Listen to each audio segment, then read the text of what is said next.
Welcome to the weekend here at Muscle in the Morning, brought to you by IronMag Labs. Make your mark. I'm Dave Palumbo, and today is Friday, September 9th, 2016. And let's find out what's going on in the world of bodybuilding and fitness.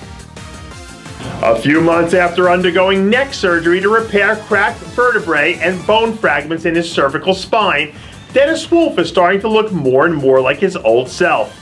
Earlier this week, some new photos surfaced of Wolf looking healthier than he has in quite some time. I'll bet a few pounds lighter than what he's been in recent years. Anyone who's ever suffered through serious illness or injury knows that if you don't have your health, then you really have nothing. And it's good to see Dennis taking some time to put bodybuilding on the back burner as he focuses on doing what he has to do to get well. But as I've said 100 times before, you can take the bodybuilder out of the gym, but you can't take the gym out of the bodybuilder. And I'm sure that whenever he gets the green light from his doctors to resume business as usual, that we'll see the big bad Wolf make his return in spectacular fashion. After starting the season out on fire with 3 straight top 6 finishes, including a close second back at the Arnold Brazil, New York's own Juan Morel seems to be getting along just fine through the early stages of his off-season. This week, Morel was spotted training at the world-famous Bev Francis Powerhouse Gym alongside longtime friend and training partner Marco Rivera as he enlists some new heavy-duty help down the backstretch of his Olympia prep. After being one of the busiest men in bodybuilding over the last 3 seasons, this early rest is probably just what the doctor ordered for Morel, who seemed to be fading when he was on the New York Pro stage back in early May. With plenty of big meals, heavy weights, and rest ahead of him the next few months, I have no doubt that when he makes his return next season, that Morel 3.0 will be a real force to be reckoned with. The early part of the contest season was pretty quiet for our old friend, Brad Rowe.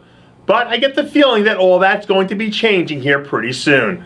As of late, Rowe has been especially sharp and is looking an awful lot like someone who has plans to step on stage sometime within the next few weeks or so. During his rookie campaign back in 2014, we saw Rowe taking a similar plan of attack, hitting up some of the later season post-Olympia shows, where he was able to land a handful of top 3 finishes before all was said and done.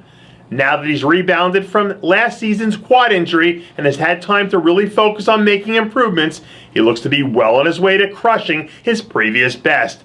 And if he picks his spots correctly, it isn't hard to see him doing some serious damage in a few first call-outs or possibly even competing for a victory.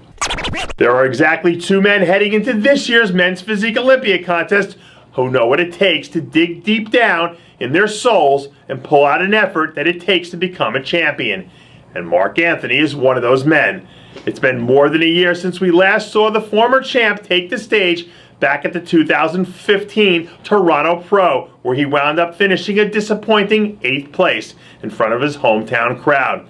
But after taking some time off to reevaluate his game plan and get back to doing what he does best, Anthony is looking bigger and fuller than we've seen him at this point in any contest prep. And assuming he doesn't do anything dramatic to end up mistiming his peak, it's easy to imagine a scenario where he winds up back in the top 6 with a chance to fight a way back to the top spot.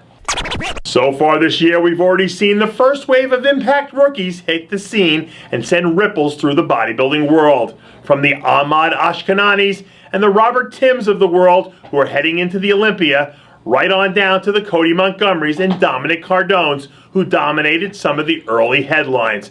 And if right now I had to put my money on the next rookie who's going to step right in and make his presence felt from day one, my money would be on last year's NPC National Heavyweight Champ, Charles Griffen. This week, Muscle in the Morning was able to obtain some exclusive photos of Griffen 7 weeks out from his pro debut, where he seems poised to present some serious problems. During the off-season, Griffen packed on an insane amount of new muscle and seems to be right on track to tie a nice bow of inside-out conditioning around the shiny new package. And if he comes in at 100% and hits the nail on the head, it's going to be mighty tough to keep this guy out of the first call-out. And that does it for yet another edition of Muscle in the Morning, brought to you by IronMag Labs. Make your mark. Check out IronMagLabs.com today. I'm Dave Palumbo, reminding you to always be true to your passions. And make sure to follow us on Facebook, Twitter, and Instagram.